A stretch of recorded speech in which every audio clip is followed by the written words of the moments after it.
bota aí a notícia do El Lins. Ou seja, o desembargador vai, dá uma canetada soltando um criminoso, um traficante, eu volto a colocar, se não for traficante, me processa, Poço do Rodo, você é traficante de droga, você é traficante de droga. É muito simples.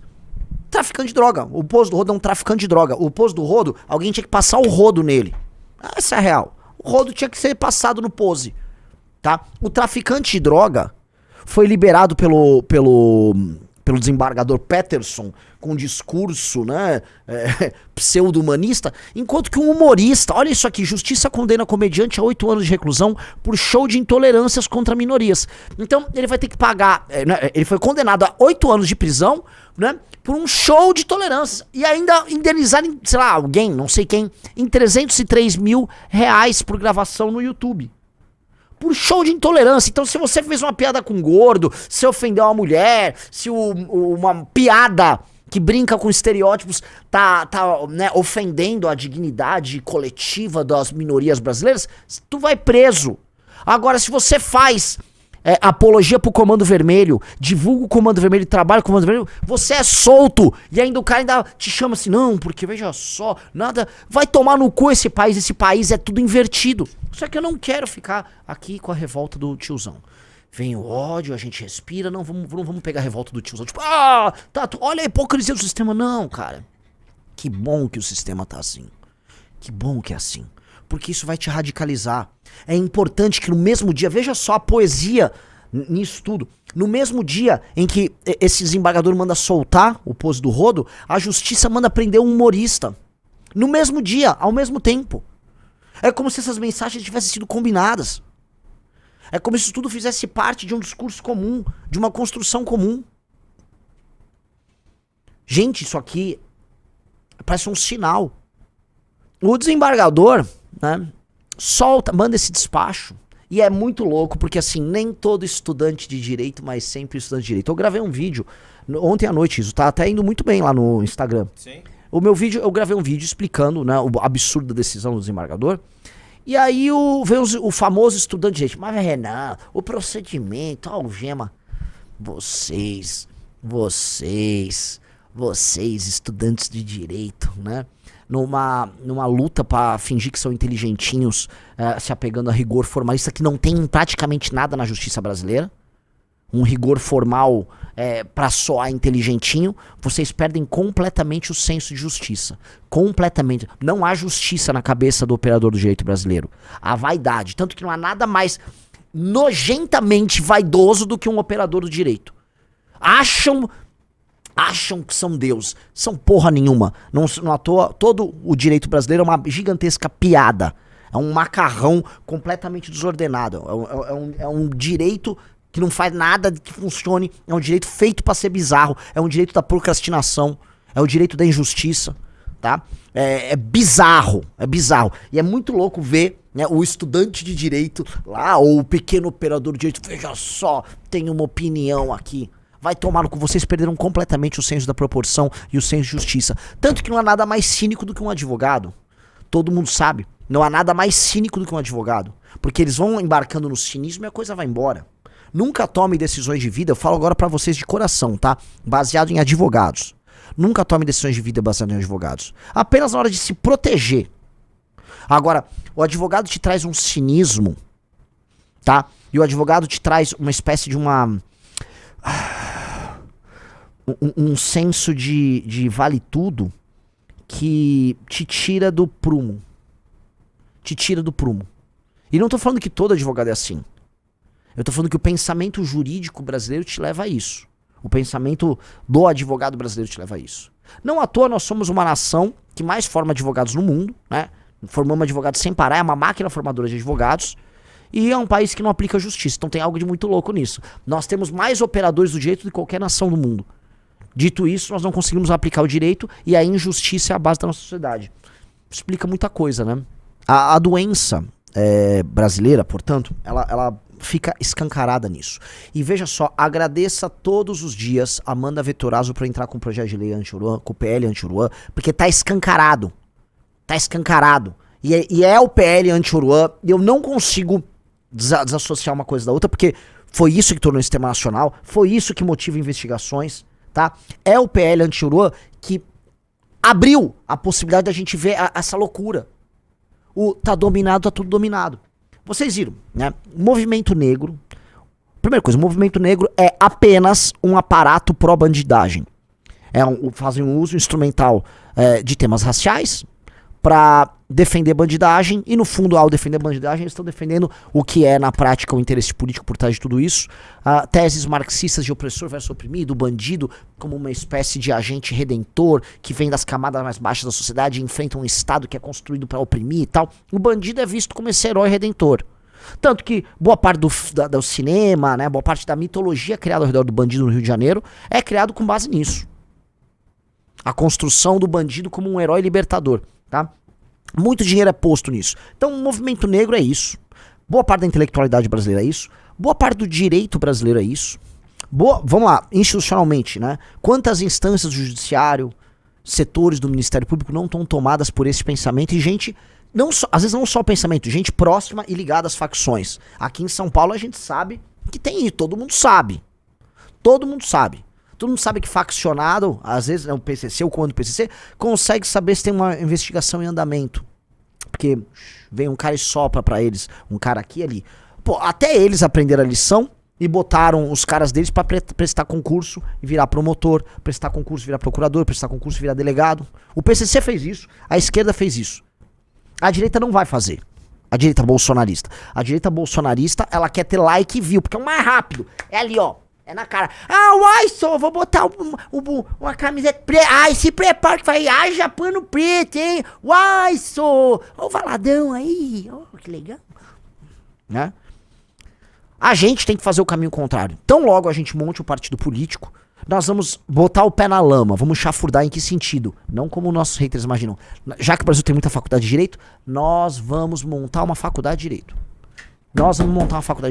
E nós vamos botar a gente prestando concurso? Sim. E vão atrás dos melhores de todos vocês que estão nos assistindo, tá? Pra vocês assistirem às aulas nossas, prestarem a concurso e passar. E lá dentro, vocês vão fazer o oposto que esses caras fazem. É isso. Nós vamos montar uma faculdade de direito e passar os caras bons nossos. É isso. Não adianta. É juiz, é promotor, é delegado, é gente no alto funcionalismo. Vai precisar fazer isso. Não tem outro caminho. Vai ter que ser isso. Porque a ocupação do Estado já é feita e ela já cruzou linhas.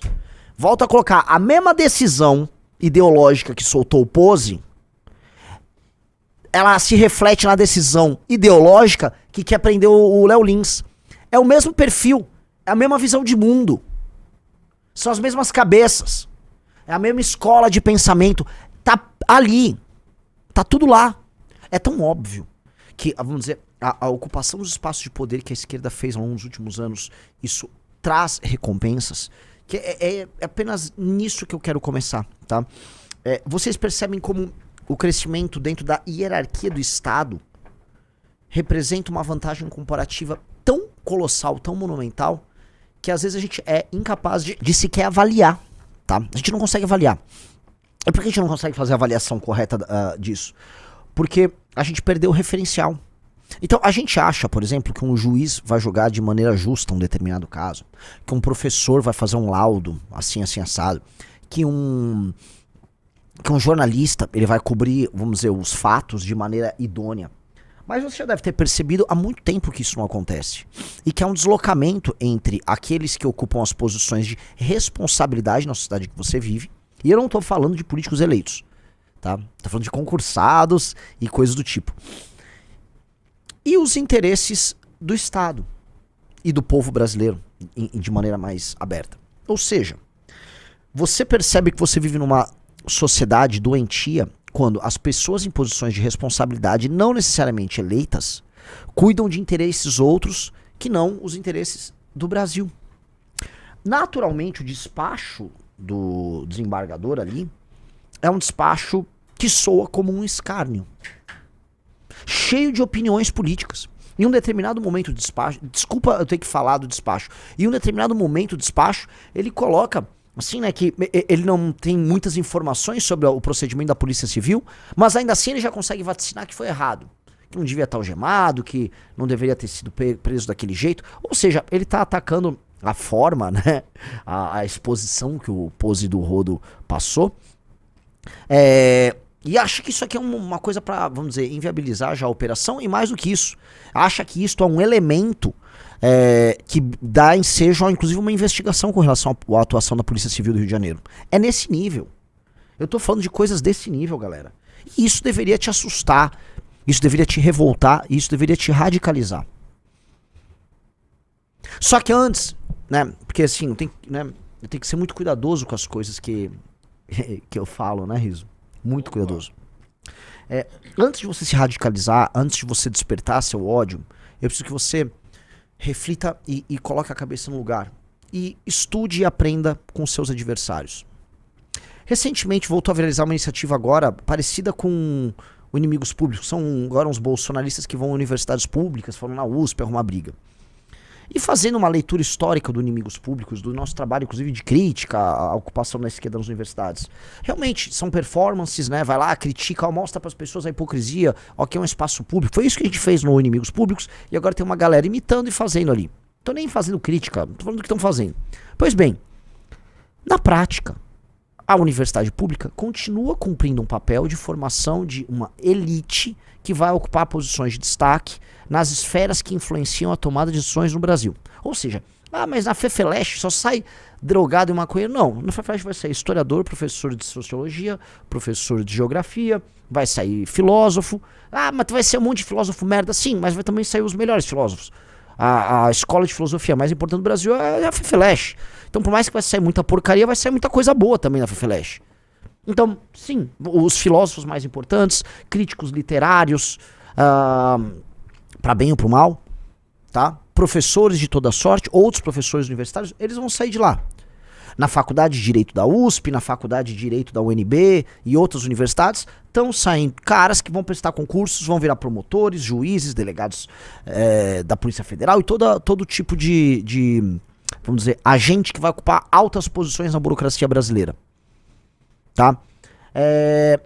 Só de você olhar isso, você percebe que, para a esquerda, a universidade pública cumpre esse papel. Ela está cumprindo um papel de colonização das instituições, em que este jovem que entra lá, e vamos ser honestos, ele já entra lá mais à esquerda. Ele entra na universidade pública, ele é inserido num caldo cultural, aprende as palavras, o vocabulário de pertencimento ao universo da esquerda, presta concurso, ocupa a máquina pública, e lá dentro da máquina pública ele vai reproduzindo esse pensamento. E é um pensamento que sequer passa pelo legislativo e sequer acompanha o espírito do nosso tempo. Hoje, né, dado que o Brasil é um país, né, todas as pesquisas demonstram, cuja preocupação maior dos seus cidadãos é com a segurança pública e com o combate ao crime organizado, um despacho desta natureza de um desembargador não acompanha espírito tempo nenhum. Isso falando já, dando como certo que hoje um desembargador ou um juiz dão despachos que não estão baseados exclusivamente na letra da lei, mas sim numa espécie de uma capacidade interpretativa que eles têm. Eles querem ter o seu espaço de autoral, né? Os desembargadores e juízes querem ser como compositores, né? Eles querem ter um espaço para inovação. Então, dado que eu estou dando de graça isso, que é um absurdo, mas estou dando de graça isso, a gente já pode entender o tamanho da pica. Então, nós, ao olharmos para esse problema, nós já vemos assim, né, o espaço de inovação, o cara colocando essa linguagem, essa visão política específica dele, e eu vejo que toda a máquina de reprodução desse pensamento de esquerda tá funcionando muito bem. Então, do que adianta a gente denunciar a hipocrisia deles? A hipocrisia não tá fazendo diferença nenhuma. Aí o MBL tem que fazer, vamos dizer, uma resposta crítica ao seu próprio papel. A gente já denunciou muito, desde 2015, 16, 17, denunciando, debatendo. Sabe o que alterou nisso? Nada. O governador Tarcísio aqui do estado de São Paulo botou um cara na Unicamp, que é o reitor da Unicamp, que defende cota trans na Unicamp. O conservador Tarcísio botou o cara da cota trans na Unicamp. O reitor da Unicamp, cagou pro Tarcísio. Então logo, foi nomeado, deu a canetada, cota trans. É isso. É isso. A direita nem entra nesse jogo. O bosta do Bolsonaro, o mongoloide do Bolsonaro, o retardado mental do Bolsonaro, cujo filho tava agora com uma nova proposta pro Brasil, o mesmo filho que colocou toda a turma da guerra cultural no governo do Bolsonaro. Lembre-se bem, era a turma do Eduardo Colavo, que botou a turma da guerra cultural.